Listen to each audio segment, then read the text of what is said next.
Welcome to the L&R training video servicing the CVS Impulse program at Area 14 and 18 stores. CVS stores across the country are designated to numeric areas. This video is specific to Areas 14 and 18, which include all of California, Arizona, New Mexico, and Nevada. CVS stores in other areas might have small differences in servicing. As L&R service reps, there are a variety of products, categories, or programs that you might service. They could include cosmetics, pet supplies, hair accessories, etc. These categories would normally be found in a specific spot, aisle, or section of the store. We have another program called the Impulse program.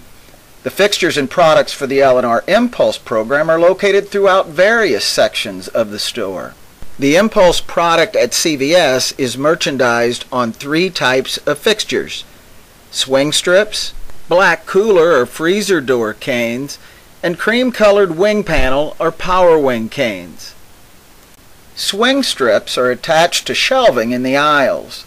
These swing strips allow product to be merchandised on peg hooks on both sides of a plastic strip. Depending on the store, you will find all 20-inch swing strips or all 30-inch swing strips. In stores with just the 20-inch strips, we're allowed 2 per valley. A valley is an aisle from the front of the store to the center cut-through aisle, or from the back of the store to the center cut-through aisle. They should not be placed directly across from each other and should be on opposite sides of the aisle. Meanwhile, some of the CVS stores in California were previously long stores, and those stores contain 30-inch long strips, some of which CVS keeps their products on, and some that hold L&R products. When L&R set the Impulse program in those stores, the number of swing strip fixtures we put up was determined as follows. If 2 30-inch strips existed in a valley, they were stocked with CVS products, and we put up 2 of our own 30-inch strips with our products. If 3 30-inch strips existed in a valley, 2 were stocked with CVS products, 1 with our products, and we were able to put up 1 additional 30-inch strip. If 4 or more 30-inch strips existed in a valley, 2 were stocked with CVS products, and we were able to put our products on the rest of the existing 30-inch strips. So, bottom line, in all Area 14 and 18 CVS stores, we should have at least 2 swing strip fixtures in every valley. That could be 2 20-inch strips or 2 or more 30-inch strips. The only exception to that is the card and seasonal aisles, where no fixtures are allowed. The second type of fixture in the Impulse program is the black freezer or cooler door clip cane. L&R is allowed 1 fixture for every 3 cooler or freezer doors in the store. So, for example, if there are 27 cooler doors in the store, we're allowed a total of 9 cooler door fixtures. Beware, however, CVS also merchandises their product on identical fixturing, so be sure you order for only our fixtures. The third type of fixture in the CVS Impulse program is the cream-colored power wing clip cane. These fixtures are allowed on the left side of every end cap with a wing panel, except the end caps for seasonal and card aisles. This is very important, so I'll repeat. Any end cap with a wing panel hanging on the left side of it should have a cream-colored power wing clip cane with our product hanging from the wing panel. Because of the increased traffic that passes by end caps, the product on these fixtures sells very well, in most cases better than the swing strips or cooler door fixtures. It is imperative that these fixtures be given a lot of attention on every service call. The types of products in the Impulse program are extremely diverse, from kitchen timers to toys to dusters to pet items. The exact mix of products found in any store depends on a variety of things, but mainly on the quantity of fixtures and where those fixtures are located throughout the store. Here are the major elements to servicing the Impulse program. Straighten up the L&R merchandise in the store, putting any product moved around by customers back on the correct fixtures. Put up the order created in the previous visit to the store, and create a quality order to fill the fixtures on the next visit. To perform the servicing duties in the Impulse program, a rep must have an understanding of location codes, sometimes also referred to as locator codes. Location codes are unique to the Impulse program. Location codes are 5-digit numbers assigned to different locations throughout the store. Location codes are found in 2 places. They're printed on 1-inch by 2-inch white reorder labels that are placed on Impulse program fixtures, and they're found on small locator labels attached to product, indicating at what location in the store that product is to be merchandised. I mentioned earlier that the fixtures and products for the Impulse program are located throughout the store. Each fixture is in a location. For example, if a swing strip fixture is located in front of the cereal products, the location of that fixture is cereal. If a clip cane is hanging on a freezer door by ice cream, that cane's location is cooler door ice cream. It's advisable in this Impulse program to look at fixtures and the products on those fixtures as being in and belonging at a particular location. So each fixture is in a location, and each fixture should have a reorder label with a unique locator code affixed to it. Reorder labels come in sheets. Each reorder label is different, and there's a reorder label appropriate for every fixture in the store depending on the location of that fixture. Reorder labels are specific to categories, so there are labels for electronics, candy, snacks, cleaners, etc. There are reorder labels for nearly every type of product you can find in the store. So if a fixture is in the baby section, it should have a baby reorder label on it. If a fixture is in the cereal aisle, it should have a cereal reorder label on it. And there are multiple labels for multiple fixture positions for every category. Again, all reorder labels have location codes with 5 digits. The first 3 digits indicate a particular category. In this example, the category is food candy. The digit designation for food candy is the first 3 digits, 801. The last 2 digits are positions and will run consecutively, usually starting at 01 for as many positions as exist for that category. Here's another reorder label example with a location code of 81702, indicating GM Electronics position number 2. Notice there is no particular product listed on the reorder label, only category and position. That's because when you use this reorder label to order, you're not ordering a particular product, you're ordering to a location. However, at any one time, a particular product is designated for a particular location, which brings us to another element of the Impulse program, the location map. Notice on this location map for CVS that 80101 is food candy number 1. The product currently designated for that location, as shown here, is a magnetic number letter toy. On the same location map is Food Cooler Pizza. The present product for Food Cooler Pizza number 2, or 80802, is a Totino's plastic pizza cutter.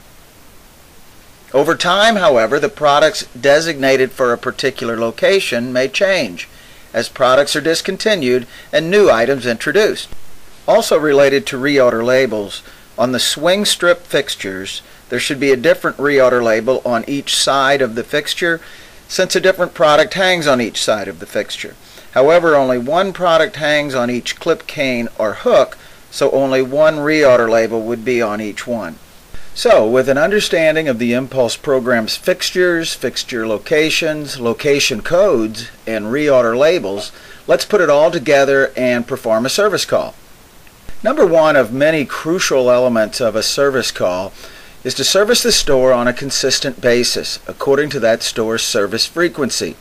So as an example, if a store is on a 2-week service frequency, service it consistently every 14 days. Late service calls and missed service calls create immediate issues. If you're going to be servicing a store late, be sure to contact chain sales support. Crucial element number 2, on each store visit, locate and identify yourself to store management and address any questions or concerns he or she might have. The importance of a good relationship with store personnel cannot be overstated. Locate the order that you took on your previous visit to the store. It should have arrived 2 or 3 days before your store visit. Check to be sure the order has been checked in by store personnel. Report any invoice discrepancies such as shortages of cartons or product, items not on file, etc. to customer service at 800-441-7173, extension 1000. Sort the product in the boxes by aisle by using the location labels on the product.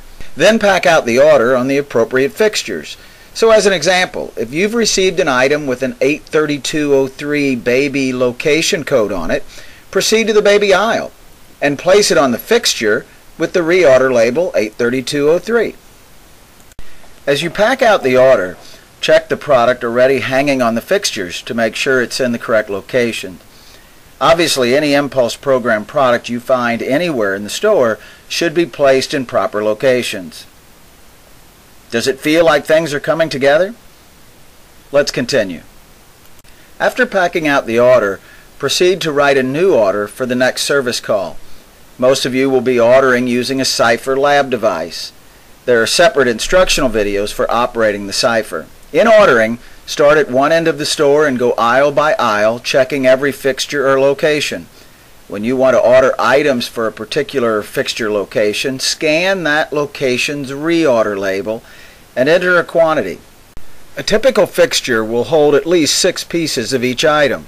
Remember to put in the exact number of units you want in your next order.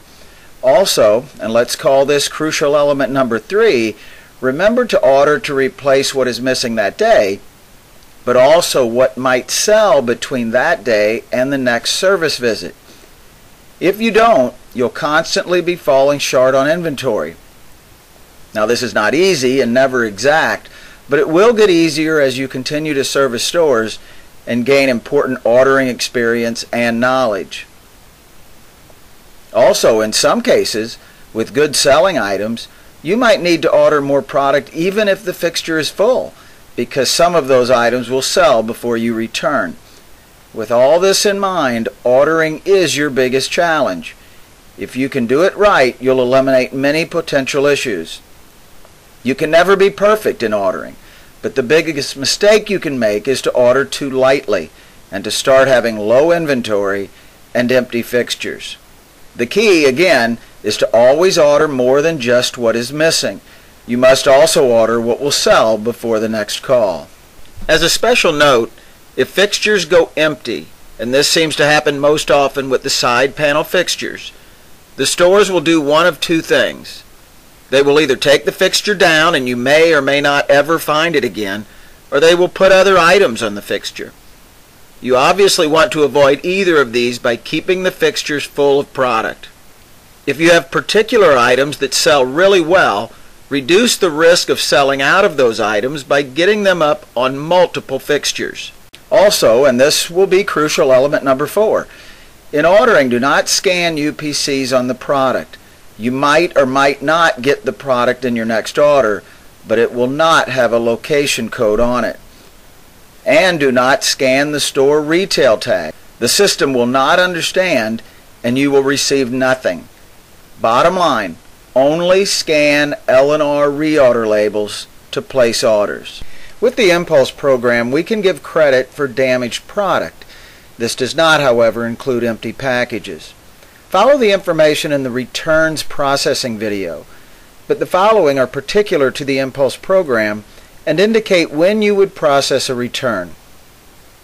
Process damages if the value is $50 or more. That would usually mean around 30 pieces. Process damages if the store is going to have an inventory. Or process damages if you haven't done so in the current calendar quarter. Note that each item should have an associated retail tag on the fixture. While it's the store's responsibility to maintain the retail shelf label, be sure to notify them when a retail tag is missing. If a store is still very low on merchandise after you put up the most recent order, call chain sales support to determine if special action needs to be taken. It might mean shipping the next order and servicing the store sooner than regularly scheduled. You may run into situations where the product on a fixture is not the proper item for that location according to the locator map. This can happen naturally in the course of setting and servicing the store. Time will allow for product to get to the correct location. There are a lot of things that can happen with the Impulse program that can create issues and questions. You might visit a store and find reorder labels missing, fixtures moved or taken down completely, store product hanging on our displays, etc. Discuss these situations with store management, but when issues arise that don't seem to have a solution, be sure to call chain sales support. Also, if there are ever questions at store level about the variety or mix of products available in the L&R Impulse program, you may inform them that the product mix is selected and approved by CVS headquarters in Rhode Island. And remember the 4 critical servicing elements. Service stores on time, consistently. Maintain a good relationship with store personnel. That will help keep the customer satisfied and maintain and build sales. Order sufficient quantities that will fill fixtures on the next service call. That means ordering more than just what is missing the day you order. Order by scanning reorder labels, not UPCs, not retail tags. And finally, be sure to communicate as often as necessary with chain sales support, and stay informed and up to date by visiting the L&R iNet site daily. Good luck in servicing.